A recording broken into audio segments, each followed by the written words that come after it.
গুরুত্বপূর্ণ আপডেট আপনাদেরকে এই মুহূর্তে দিয়ে রাখবো। আরজি করের দিকে নজর রাখবো। আরজি করে বহিরাগত সিআইএসএফ এর সামনেই বহিরাগতদের বিক্ষোভ, সিবিআই আধিকারিকদের বিক্ষোভ ঘিরে উত্তেজনা, সেই ছবি আপনারা দেখছেন।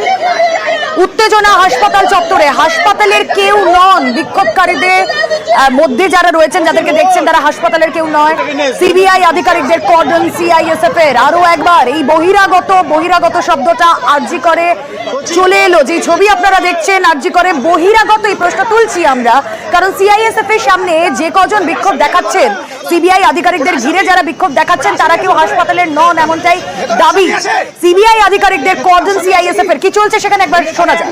কি করছে? এক মাস ধরে কি করছে?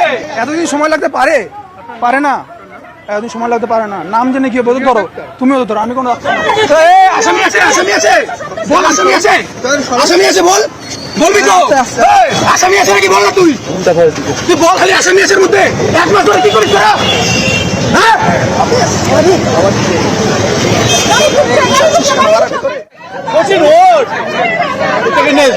বিক্ষোভ দেখাচ্ছেন একদল এবং আমরা তুই তাকারি করতে শুনছি তাদের। এরা কারা? এরা বহিরাগত যদি হয় তাহলে এরা অ্যাক্সেস পেল কি করে? কারণ আজও যখন সুপ্রিম কোর্টের সওয়াল জবাব চলছিল সেখানে এই বহিরাগত তত্ত্বটা বারবার সামনে আনা হয়েছে যে সেখানে নিরাপত্তার কঠোর বেষ্টনী কেন নেই, কেন যে কেউ এই হাসপাতাল চত্বরে ঢুকে পড়তে পারে।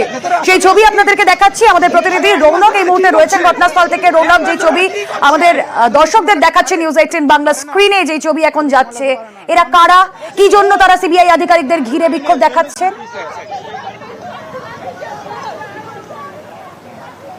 দেখো, একেবারেই যখন সিবিআই আধিকারিকরা এমার্জেন্সি থেকে বেরিয়ে ক্যান্টিনের দিকে আসেন তখন উপস্থিত ছিলেন এখানকার সুপার সপ্তর্ষি চ্যাটার্জি। সেখানকার নিরাপত্তা ব্যবস্থা এবং স্টাফেদের সঙ্গে কথা বলে আধিকারিকরা, ঠিক তখনই এক যুবক সিবিআই আধিকারিকদের উদ্দেশ্য করে অকথ্য ভাষায় কথাবার্তা বলতে থাকেন এবং ঠিক তখনই উত্তেজনা ছড়ায় গোটা এলাকায়। এবং সেখানে আন্দোলনরত কিছু নার্সিং স্টাফেরা তারাও কিন্তু সিবিআই আধিকারিকদের ঘিরে কিন্তু বেস্টপ কথাবার্তা বলতে থাকেন এবং তারা দাবি করেন যে 30 দিন অতিক্রান্ত হয়ে গেলেও এখনো কেন বিচার মিলছে না। কিন্তু এই যে যুবক, পরবর্তীতে জানা যায় এই যুবক কিন্তু এই হাসপাতালের ভেতরের কোনো জুনিয়র ডাক্তার বা কেউ নন, তিনি কার্যত একজন বহিরাগত এবং অকথ্য ভাষায় কিন্তু কথা বলেন সেই যুবক। এমনকি সিবিআই যে গাড়ি, সেই গাড়ি তিনি আটকে রাখেন। গাড়ি ধন্যবাদ।